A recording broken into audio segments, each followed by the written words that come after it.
अस्सलामु अलैकुम वरहमतुल्लाहि वबरकातुह। मोहतरम भाइयों, बुज़ुर्गों, दोस्तों, इस्लाम और मुसलमानों के ख़िलाफ़ सोशल मीडिया पे बहुत सारे वीडियोस वायरल किए जाते हैं। 2-4 दिन पहले उत्तराखंड के हरिद्वार में एक धर्म संसद हुई, जहाँ पे इस्लाम के ख़िलाफ़, मुसलमानों के ख़िलाफ़ मुख्तलिफ़ बयानात दिए गए। अब मैं देख रहा हूँ हर ग्रुप के अंदर लोग उससे मुताल्लिक़ पोस्ट 10-10 मरतबा सेंड कर रहे हैं। दूसरा एक वीडियो एक साहब ने मुझे आज सुबह में ही भेजा, जिसमें एक ईमान वाला एक जगह पे नमाज़ पढ़ना चाह रहा है और घर वाला बाहर निकल के उसको मना कर रहा है कि यहाँ पे नमाज़ मत पढ़ो। इसी तरह से आज से चंद दिनों पहले एक फितना परवर इंसान, जिसने इससे पहले कुरान करीम से मुताल्लिक़ गुस्ताखी की और उसके बाद उसी जो फितना परवर इंसान ने अपना मज़हब बदल कर दूसरे मज़हब को इख्तियार करने का ऐलान किया, तो हम लोगों ने उसको इतना ज़्यादा सोशल मीडिया पे हाईलाइट किया कि वो जिसको नहीं मालूम होना चाहिए था उन लोगों तक ये ख़बरें पहुंची। हम मुसलमानों का एक सबसे बड़ा प्रॉब्लम है, हम जो है ना ज़हनी तौर पे कमज़ोर लोग हैं। एक ज़माना वो था सहाबा इकराम के ज़माने में, अल्लाह के नबी सल्लल्लाहु अलैहि वसल्लम के ज़माने में, कि अल्लाह के नबी सल्लल्लाहु अलैहि वसल्लम ज़हनी तौर पे जो आप में पुख्तगी थी और वही पुख्तगी आपने अपने सहाबा को सिखाई। इसीलिए सहाबा इकराम ज़हनी तौर पर, मेंटली जो है ना, वो इतने ज़्यादा पुख्ता हुआ करते थे, ताकतवर हुआ करते थे कि इस तरह की अगर उनको कोई बात पता चलती तो वो उसको वहीं पे दफन कर देते थे। आज के मुसलमानों में एक बहुत बड़ी तादाद सतही लोगों की है। सतही उसे कहते हैं कि जो अभी तक जो है बालिग नहीं हुआ है। ऐसे नाबालिगों की बहुत बड़ी तादाद है, उनको अभी तक ये फ़हम और फिरासत और ये बसीरत ही नहीं है कि किस ख़बर को लोगों तक पहुंचाना चाहिए, किस ख़बर को नहीं पहुंचाना चाहिए। और ना ही हम दुश्मनों की साजिशों को समझते हैं। खुद उनकी ये साजिश है और वो ये चाहते हैं कि इस तरह की ख़बरों को आप वायरल करो और लोगों तक पहुंचाओ, ताकि मुसलमानों में डर पैदा हो, खौफ पैदा हो, हिरास पैदा हो, और जिन लोगों ने इस तरह के बयानात दिए हैं उनको लीडर बनने का है, तो उनकी एक पॉपुलरिटी हो। आप उनको ज़बरदस्ती पॉपुलर कर रहे हो। फितने को दबाने का तरीक़ा हमारे नबी सल्लल्लाहु अलैहि वसल्लम 1450 साल पहले हमको बताकर चले गए कि बातिल को अगर ख़त्म करना है उसका मुज़ाकरा ख़त्म करो। बातिल को अगर ख़त्म करना है उसका तस्करा ख़त्म कर दो, बातिल खुद ब खुद ख़त्म हो जाएगा। अब हमारे ज़माने में हाल ये है कि हम और बातिल को पॉपुलर कर रहे हैं। अब जैसे मिसाल के तौर पे भारत 140 करोड़ की आबादी वाला मुल्क है और वो धर्म संसद में जो लोग जमा हुए थे वो 400 से 500 लोग थे। अब वो 400 से 500 लोगों में बयान देने वाले 2-3 लोग थे। अब उनका वहाँ पे जो भी मामला हुआ उसके लिए करने का काम ये है कि हमारी कौम में ऐसे काबिल वकील होना चाहिए जो उनके अगेंस्ट में मुकदमा दर्ज करे, उनके ख़िलाफ़ में केस लड़े। क्योंकि कानूनी तौर पे अगर आप चलेंगे तो आपके बाल को भी कोई धक्का नहीं लगाएगा। ये तरीक़ाकार है काम करने का और ऑलरेडी उन पे केसेस बुक हो चुके हैं। अब उसके बाद करने का काम ये है कि हमारी जो बड़ी बड़ी तंजीमें, तहरीकें हैं और जो मुसलमानों के जो पेशवा बन के बैठे हुए हैं और जिन्होंने पूरे इंडिया के, भारत के मुसलमानों की ठेकेदारी, गुत्तेदारी ली है और जो मुसलमानों से जो है माशाल्लाह करोड़ों रुपयों में जो है चंदा भी जमा करते हैं और उनकी तहरीकों, तंजीमों को पूरे मुल्क से चंदा भी पहुँचता है, तो ये ऐसे जो नाम निहाद लीडर है, ये उनका काम है। ये उन जमातों, तंजीमों के रहनुमाओं का काम है कि वो ऐसे मामलात के अंदर मुदाखलत करते हुए इस मसले को मुल्क के वज़ीर आज़म तक लेकर जाए, मुल्क के सदर से तक लेकर जाए। ये उनका काम है, ये आम लोगों का काम नहीं है उसको व्हाट्सएप ग्रुप पे वायरल करने का। ये उनका काम है ना भाई। आप पूरे मुल्क से मुसलमानों से चंदा जमा कर रहे हो और आपको बड़े बड़े अलकाब भी मिल गए हैं, मुसलमानों के ठेकेदार साहब, मुसलमानों के गुत्तेदार साहब। जब आपने ले ली है ठेकेदारी, गुत्तेदारी, तो ये ऐसे लोगों का काम है ये। और बाकी हमारे जैसे लोगों का काम क्या है? हम ऐसी खबरों पे बिल्कुल भी ध्यान ना दें। आप समझ नहीं रहे हो मेरी बात को कि बातिल का जो मेहनत करने का तरीक़ा है वो सोशल मीडिया नहीं है, वो ऑनलाइन नहीं है, बल्कि वो डोर टू डोर मेहनत करते हैं। और हम मुसलमानों का काम करने का तरीक़ा ये है कि हम क्या है, मुंह में गुटखा एक तरफ दबा के, और एकदम हमारी ख़ुद की हालत भी है, समझो ऐसे कुछ हालात भी हमारे सामने दरपेश आते हैं, तो हम अपने जान की हिफाजत कैसे कर सकते हैं मुझे बताओ, क्योंकि हमारे सीने तो पूरे पिंजरे बन गए हुए हैं गुटखे खा खा के। तो हमारा प्रॉब्लम ये है, हम गुटखा मुंह में भरा हुआ है अपने, और ढेरी ऐसी पूरी निकल गई हुई है, अगर दौड़ने और भागने की ज़रूरत पड़ी तो आधा किलोमीटर तक भाग नहीं सकते, दौड़ नहीं सकते हैं। लेकिन ये मैसेजेस को सोशल मीडिया पे वायरल करके हमको लगता है हम बहुत बड़े सवाब का काम कर रहे हैं। आप दीन का बेड़ा गर्क करने का काम कर रहे हो। जैसा मैंने बताया ना, हम मेंटली और जहनी तौर पे एक तादाद ऐसी है हमारी जो अभी तक पुख्ता नहीं हुए हैं, बालिग नहीं हुए हैं।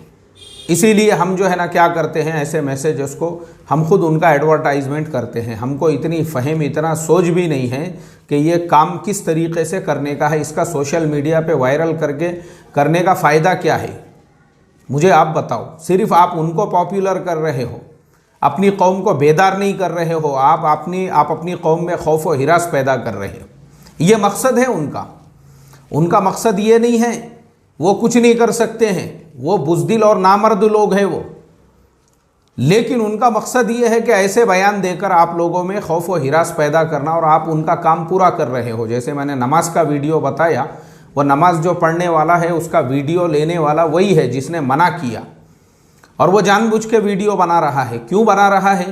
ताकि अब वो अपने जो उसके फेवर के जो ग्रुप्स है उसमें शेयर कर सके, तो वो ग्रुप वालों को पता चले, वाह वाह बेटा तूने तो बहुत बड़ा कारनामा अंजाम दिया, एक मुल्ले को नमाज़ पढ़ने नहीं दिया तूने। ये प्रॉब्लम है हमारा। तो क्या ज़रूरत है वो वीडियो को वायरल करने की और ये बताने की, ताकि दूसरे मुसलमानों को आप इससे क्या मैसेज देना चाह रहे हो? कैसे लोग हैं यार, हम कब अक्ल आएंगी हमको? और वो जो जिसने अपने मज़हब को भी जो बदलने का, मैंने देखा अच्छे जिनको मैं जो है ना अपनी नज़र से एक समझदार इंसान समझता था और मैच्योर्ड समझता था, वो भी ऐसी बचकाना हरकतें कर रहे हो। आप देखो, मैंने वो टॉपिक पे एक भी वीडियो डाला नहीं, बल्कि उसके बिलमुकाबिल मैंने ये डाला कि दुनिया में कितने लोगों ने ईमान को और इस्लाम को कबूल किया, और आज की तारीख़ में भी कितने लोग इस्लाम और ईमान को कबूल कर रहे हैं। हमने पॉजिटिव ख़बरें डालना चाहिए, तो हम क्यों ज़बरदस्ती ऐसी निगेटिव बातें जो है अपने, एक तो आजकल यूट्यूब पे भी जो लोगों ने चैनल बना के रखा हुआ है उनको ख़ुद को भी इतना शुऊर नहीं है कि हमने अपने चैनलों पे किस तरह के ये डालना चाहिए, वीडियोस डालना चाहिए। यार कैसे लोग हैं यार हम, मेरे तो समझ में नहीं आता। हमारे पास सबसे बड़ी कमी है शुऊर की, सबसे बड़ी कमी है मैच्योरिटी की। ये अनमैच्योरिटी की वजह से ही हमारा ये हाल हुआ है। उसी की वजह से जो टॉपिक पे हमको वीडियो, हमको सिर्फ ये फिक्र होती है कि ये टॉपिक पे हम डाल देंगे इस्लाम के खिलाफ साजिश और मुसलमानों के खिलाफ साजिश और मुसलमानों के कत्ले आम की साजिश, ये पढ़ते ही जो है ज़्यादा से ज़्यादा लोग वीडियो देखने के लिए आ जाएंगे। अफसोस की बात है, हमको ये सेंस भी नहीं है, ये चीज़ लोगों को बताने की है नहीं, बल्कि छुपाने की है। ये क्यों हम किसी को भाव दे रहे हैं, क्यों हम किसी को बढ़ावा दे रहे हैं जिनकी औकात और हैसियत जो है एक मकड़ी के जाले के बराबर भी नहीं है? क्यों हम उनको जो है इतनी अहमियत दे रहे हैं?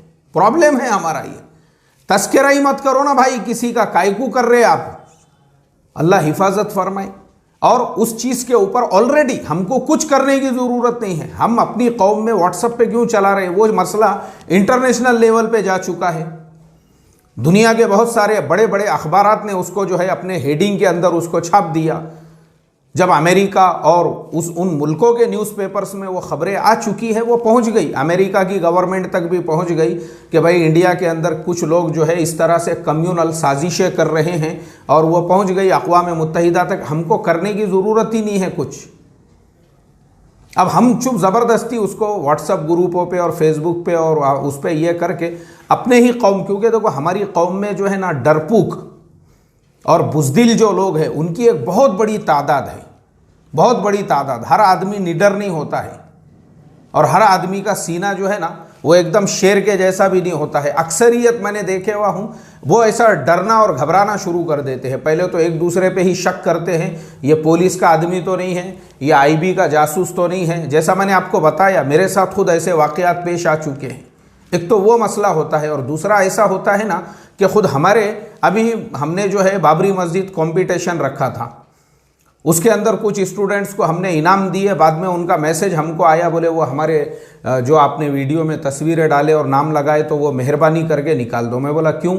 नहीं, बोले वो हमको डर लग रहा है, बोले कहीं वो कुछ हम जो है मसला ना हो जाए और कुछ वही। अरे तुमको खुद को ये नहीं मालूम है कि जिस देश में तुम रहते हो वहाँ पर तुमको संविधान ने, वहाँ के कॉन्स्टिट्यूशन ने तुमको क्या राइट दिया हुआ है, वो मालूम ही नहीं है तुमको। इसीलिए मैंने जो है ना, अभी ये CA NRC के जब मसले चल रहे थे, उस वक्त मैं यहाँ से ख़ास तौर पे सांगली गया, और वहाँ पे जो है हमारे अजीज़ दोस्त है एडवोकेट फेरोज़ तांबोड़ी, उनसे मैंने इस मसले पे वहाँ पूरी एक मीटिंग लिया, और मैंने उनसे ये कहा कि अपन एक एक गांव जाएंगे और हर गांव में जाकर वहाँ पे लोगों में ये बेदारी पैदा करेंगे कि भाई तुमको भारत देश के कॉन्स्टिट्यूशन ने और संविधान ने क्या राइट दिया, क्या हुकूक दिया, ये तुमको पता होना चाहिए। ये मालूम ही नहीं है तुमको।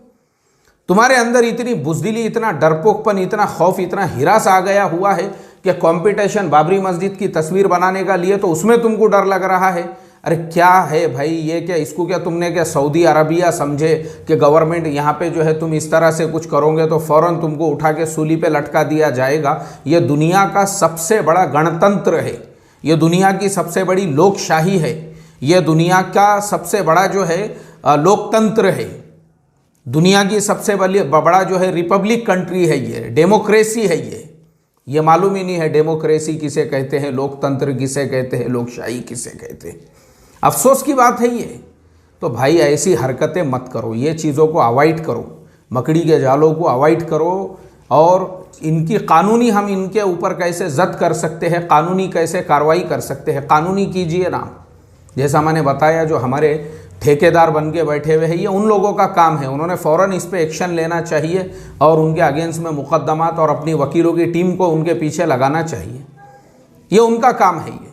तो इसके लिए सोशल मीडिया पे आइंदा के लिए याद रखो मेरी ये बात, अपने आप को बहुत बड़ा सोशल मीडिया का चैम्पियन और सोशल मीडिया का बहुत बड़ा जो है पहलवान समझकर उस पर खाली अपने 10-15 ग्रुप बना के रखे हुए हैं, घर में खाने को जवारी बाजरी नहीं, उसके एडमिन बन गए और क्या शेयर करने हैं उसका सेंस और होश भी नहीं है तुमको। ऐसी खबरें जो खुद हमारी अपनी कौम के दिलों के अंदर डर पैदा करने वाली है, क्यों डाल रहे आप ऐसी खबरें? मैंने जैसा बताया, खुद हमारी कौम का हाल ये है, एक बहुत बड़ी तादाद ऐसे लोगों की है। तो ऐसा मत करो। और किसी ने अगर जो है इस तरह का ऐलान, उसका मकसद ही ये है, जो जिसने ये ऐलान किया कि भाई मुझे इस्लाम वो मज़हब जो है छोड़ रहा है, ठीक है ना, कोई मसला नहीं है, भारत में रहता है ना, तेरे को यहाँ के कॉन्स्टिट्यूशन ने, संविधान ने अधिकार दिया, जो मज़हब में जाना है तू जा सकता है। हम कौन होते हैं? हाँ, हम सिर्फ 2 रकात नमाज़ पढ़ के अल्लाह से तौबा कर सकते हैं। क्या अल्लाह हम इस इंसान को सही ढंग से समझा नहीं सके, उसकी इस्लाह नहीं कर सके, उसकी तरबियत नहीं कर सके, उसको अपने मज़हब के बारे में बराबर से हम सेटिस्फाइड नहीं कर सके। हाँ, हम अपनी ख़ता के ऊपर माफ़ी मांग सकते हैं, लेकिन उसको वायरल करने का फ़ायदा क्या है, उसको गालियाँ देने का फ़ायदा क्या है? इसका मतलब यह है कि तुम देखो, उसके फ़ौरन बाद में फिर एक दूसरी खबर केरला से पढ़ने के लिए मिली कि वहाँ के भी एक फ़िल्म डायरेक्टर ने ऐसा ऐलान किया। ये प्रॉब्लम होता है। तो जो चीज़ें हमारे नबी 1450 साल पहले बता के गए, भाई जो चीज़ जो है ना, ऐसे बातिल को बढ़ावा देना ही नहीं चाहिए। बातिल की ऐसी कोई भी खबर है उसको वहीं ख़त्म करो, वहीं पे ख़त्म करो उसको, वहीं पे बिल्कुल उसको अपने आप को इसका चैम्पियन समझ के, क्या बोलते हैं उसको, सोशल मीडिया का चैम्पियन समझ के कि बस बहुत मेरे को तो बड़ापन मिल जाएगा, जैसे ही मैं मेरे 8-10 ग्रुपों के अंदर ये डाल दूंगा, बस बहुत बड़ा काम करा बेटा तूने, बाप का नाम रोशन किया तूने, पीठ मेरी थपथपाई जाएंगी, मैं बहुत बड़ा सत्यवादी वो कहलाऊंगा उसके अंदर। कौन बोला भाई तेरे को? साला खाने को जवारी बाजरी नहीं है। एक मुफ्ती साहब मिले मुझे और बोलने लगे, यार फाउंडेशन से कुछ मदद करते क्या मेरी? मैं बोला तुम्हारे तो व्हाट्सएप के ऊपर कम से कम 15-20 ग्रुप है, भीख मांगो उनसे, फाउंडेशन से क्या मदद तलब कर रहे हो, उनसे मांगो ना तुम। क्योंकि तुमको मैं देखता हूँ 24 घंटे सुबह से लेकर शाम तक पड़े हुए रहते उसी के ऊपर। तुमको तो ऐसा लग रहा है कि मेरे ग्रुप में जो है गुजरात के अल्लामा है और एमपी के अल्लामा है और कर्नाटका के अकाबिर है और उत्तर प्रदेश के अकाबिर है और देवबंद के अकाबिरीन है और ये है और वो है। उसी में तुमको फ़ख्र महसूस हो रहा है कि बस मैंने सोशल मीडिया के ऊपर ऐसा ग्रुप बना दिया हुआ है कि जिसके अंदर बड़े बड़े लोगों को मैंने जमा कर दिया, बस हो गया, दिल को खुशी मिल गई और घर को खाने जवारी बाजरी नहीं है और भीख मांग रहे हैं लोगों से मेरी मदद करो बोल के। क्या फ़ायदा है इसका, मुझे आप बताओ यार। जो करने के काम हैं वो छोड़ के अपना चुप फालतू चीज़ों में अपनी सलाहियतों को बर्बाद करना, इसके लिए मेरी रिक्वेस्ट है, दरख्वास्त है, जो करने के काम है वो करो भाई। और इस तरह की ख़बरें जब आपके पास में आती है उसको अवॉइड करो, उसको बड़ापन मत समझो कि मैं जितने ज़्यादा ग्रुपों में डालूंगा लोग मेरी पीठ थपथपाएंगे। वाह, क्या आप एकदम एक्टिव इंसान हैं कि जैसे ही आपके पास ऐसी कोई ख़बर आती है आप फ़ौरन ग्रुप में डाल देते हो। मत पड़ो ये सब चक्करों में। मुसलमान ही सबसे ज़्यादा ये चीज़ों में पड़े हुए हैं और अपने वक्त को और सलाहियतों को बर्बाद कर रहे हैं। वरना मेरा मोबाइल नंबर जो है ना हमारे बिरादरान वतनों के भी ग्रुप में है, बहुत सारे ग्रुप में है, लेकिन मैं देखता हूँ कभी उनको फुर्सत नहीं मिलती ऐसी फालतू चीज़ें डालने के बारे में। उसके अंदर कभी नहीं, टाइम ही नहीं है किसी के पास में इतना। और हमारा हाल देखो तो हम खाली सोशल मीडिया पे ही ऐसे बन के बैठ गए हुए हैं कि बस अब इनकलाब लेके आ जाने का है और इतना भी सेंस और होश नहीं है कि क्या डालना चाहिए और क्या शेयर करना चाहिए और क्या नहीं करना चाहिए। हमारे नबी 1450 साल पहले सिखा के गए, भाई बातिल को ख़त्म करना है, बंद करो और ख़त्म करो ये चीज़ें, और पहले ये तरीक़ा पता करो उसका जो लीगल तरीक़ा है काम करने का वो क्या है। उनका मकसद ही ये है कि तुम ये नमाज पढ़ने नहीं दिए तो ये ख़बर को वायरल करो ताकि तुम्हारी कौम के अंदर खौफ और डर और हिरास पैदा हो।